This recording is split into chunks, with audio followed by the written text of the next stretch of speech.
What's going on, Dolphins? Welcome to the dive bar. Let's get into this one. Today we're having a nice little glass of cognac, a little bit of class, to talk about that Dolphins grounding of the Jets, shutout of the Jets, sweep of the Jets, complete beatdown of the New York Jets at the Rock. Miami wins it 30-0. Shut out the Jets in, I don't know, first time in who knows how long, right? Miami 10-4, number one in our division. Bounced back from a tough, gut-wrenching Monday night loss against the Titans from last week. And Miami was able to dominate the Jets, And that defense, I'm going to start off with the defense today because they definitely were the talk of the town, So they were definitely dealing with injuries on the defensive side of the ball today. Javon Holland's still out. Apparently, he's got 2 sprained menisci. So who knows when he's going to be available. He said himself on one of the local radio shows that it's just taking his body longer to heal than anticipated. So we don't know much. We don't know how much longer he's going to be out. But today we were without the X-Man and an Elliott. So our secondary was pretty depleted today. But they shined because the pass rush was so good.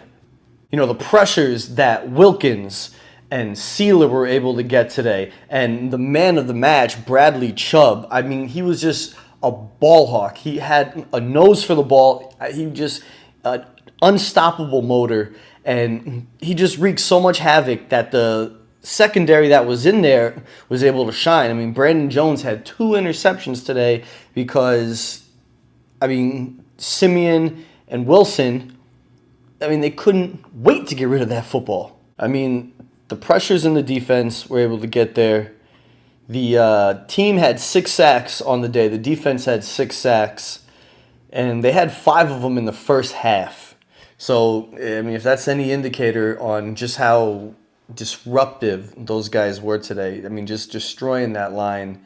3 of those sacks were by Bradley Chubb. He had one where he hit, I think it was Simeon, where he comes in, gets the strip sack, and then recovers his own fumble. He's living up to that massive contract that we've been busting his chops about getting, because when you play up to the money, and that's what people like to see. That's what we like to see as fans anyway, right? Chubb and Wilkins, from the opening drive for the Jets, were getting pressures on the quarterback, and that pressure led to that initial fumble that was recovered by Zach Sealer. And the defense played like that the entirety of the game. First half through the second half. Even in the second half, where Miami was getting a little sloppy, they had take a penalty here or there. Unfortunately, it'd be like on 3rd down, so it'd give the Jets a free first down. Just more time with the ball, moving. But, they really weren't able to do nothing because when it got down, if they even did get in Miami's side of the field, they just shut it down so quick or got a turnover that it just helped contribute to that goose egg. Even the special teams defense got some, right? Because the Jets tried to go for a little trickeration. They tried to go for a fake punt. They tried to run it on the fake punt, like 4th and 6. Miami just stuffs it. I don't even know if they got like a yard or 2 on that one. I think they might have stuffed it in the backfield. It's just they were so focused and so detail-oriented today, and they did all the little things right, And those are the machinations of a winning team. Is you do the little things right, so the big things are just smooth. So on offense, unfortunately, we got to talk about the fastest elephant in the room. The cheetah missed the game from that ankle injury that he suffered last week. I don't know the severity of it, but it was enough to keep him out. Coach McDaniel, he's so, he'll take the time. Coach McDaniel is not throwing people out there that he doesn't think can give it, close to their all. And with the gauntlet coming up, I guess he figured, look, man, we got enough speed on this team. We have enough wily guys, and we have enough disruptive playmakers on this offense that we can give the Cheetah the day off, and other people can get a chance to make plays, right? And you could see the Cheetah on the sideline, with his like gray shirt on, just looking like a little meatball of muscle, man. And you could tell, you could look at his face, and he was happy for his guys, but it was killing him that he couldn't be out there, And unfortunately for him, maybe, I'm sure that thought's not creeping in his head because he is a competitor. But, that 2,000 yards is fleeting. So, I mean, if he wants it, if he's not missing any more games, he's going to have to come out and like average like 200-something yards a game. But, I mean, look, if anybody can do it, it's this guy, man. He's a freak athlete, and I'm glad to have him. But with the Cheetah out, others are able to feast.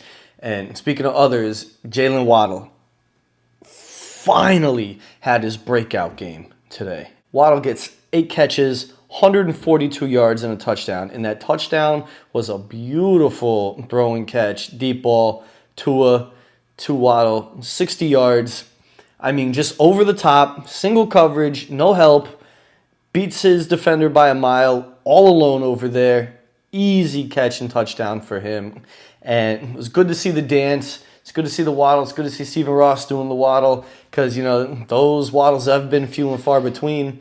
But given the opportunity and, being, I guess, the number one in the game, and the number one target for sure, he's able to make plays. And, I mean, 60 yards on one of those plays, but the other 7 catches, he was getting chunks, and making tough catches and finding space and running the ball well.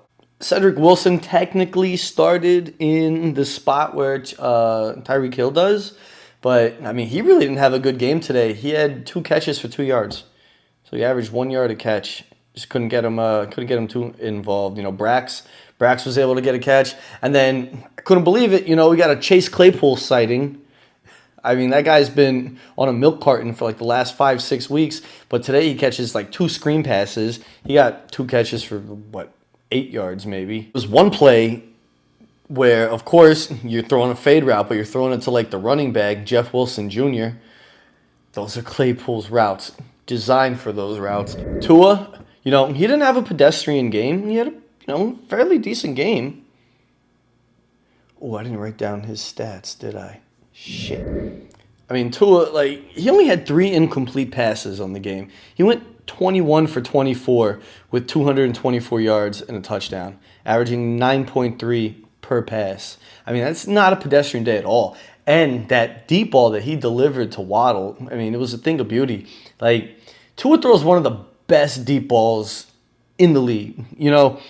He gets a lot of flack for maybe not having the strongest arm. You look at his point A to point B, and you see how fast and hard his arm throws it, but then you see the trajectory of the ball, and it doesn't really go that fast compared to some of the cannon arm guys, right? But his accuracy and the touch that he's able to put on a pass, especially in the deep pass, I mean, it's by far, to me, his strongest pass. He doesn't miss, last week he missed one to Devon Achane, but that was one of the only ones I've seen all season that he's missed. Normally, when the guy is open and he lets it fly, it's a catch for a lot of yards.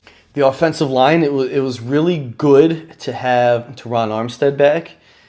He and Eichenberg and Cotton, I mean, they were, I guess, able enough to hold it down. The pass protection was excellent. I mean, anchored by Armstead, of course.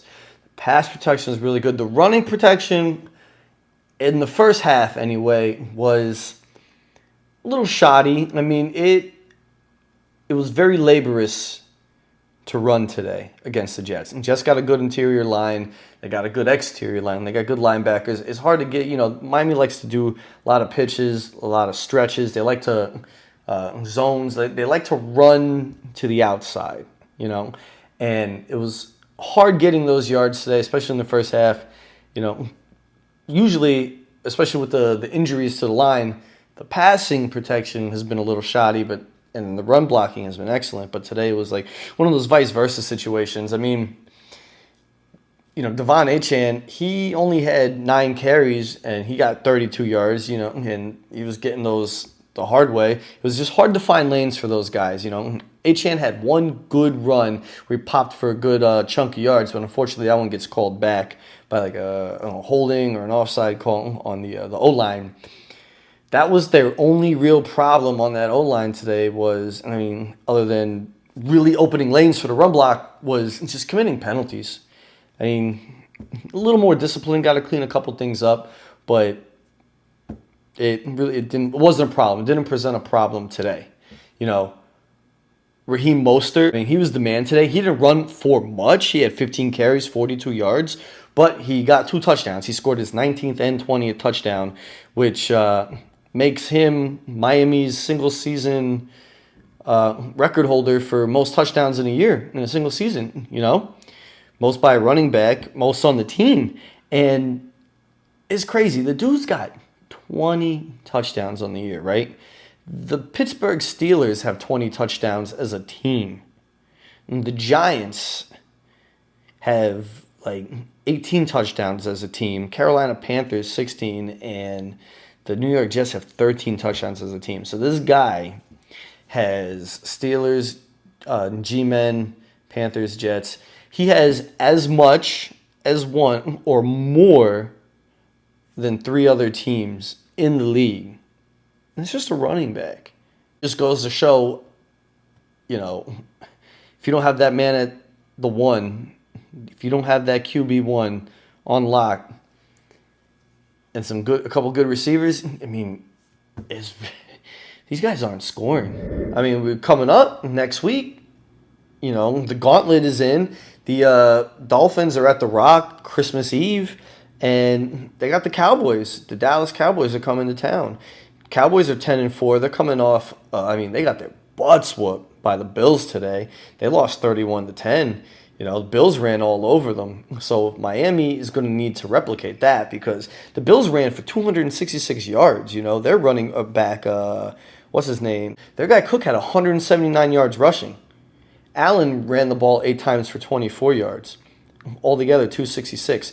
I know Tua doesn't run, but Miami's going to have to be able to replicate that running attack. They're going to need that 179 in between Mostert and Achane because if you could run the ball down Dallas's throat, then it's just going to open it up for the pass. If Cheetah's there, obviously you got the man, your main target, or if not, just if you can establish a good running attack, then those deep shots should be there for the taking.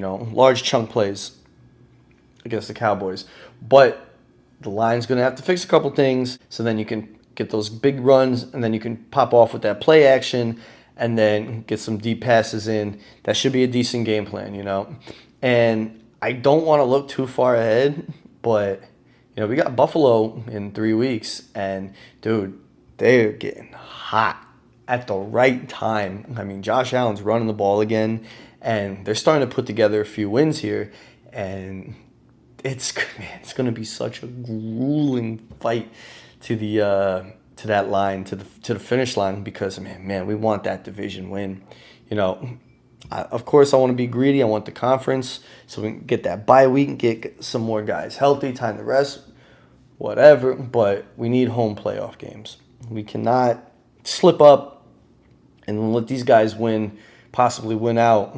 We drop maybe 2 of our next 3. No, we're going to have to take 2 or 3, I believe, and we'll see where the chips will fall where they may. But Miami has to take care of business against Dallas. Number 1 in the division, and still number 2 in the conference right now, so. Well, I'm about to finish this drink here, which means we're going to finish the video for today. Just happy with the performance. Happy with a shutout. Whenever you can beat the Jets, whenever you can beat the Jets, sweep the Jets, it's such a beautiful thing. It's such a wonderful feeling. And it's good for the team's confidence for sure because they're able to bust them in the mouth and dominate in all phases of the game in order to get that victory. And that should give them a little more confidence and momentum heading into the game on Christmas Eve against the Cowboys at the Rock. All right. Well, anyway, thank you for hanging out at the dive bar, and we'll talk after next week's Finns Cowboys game.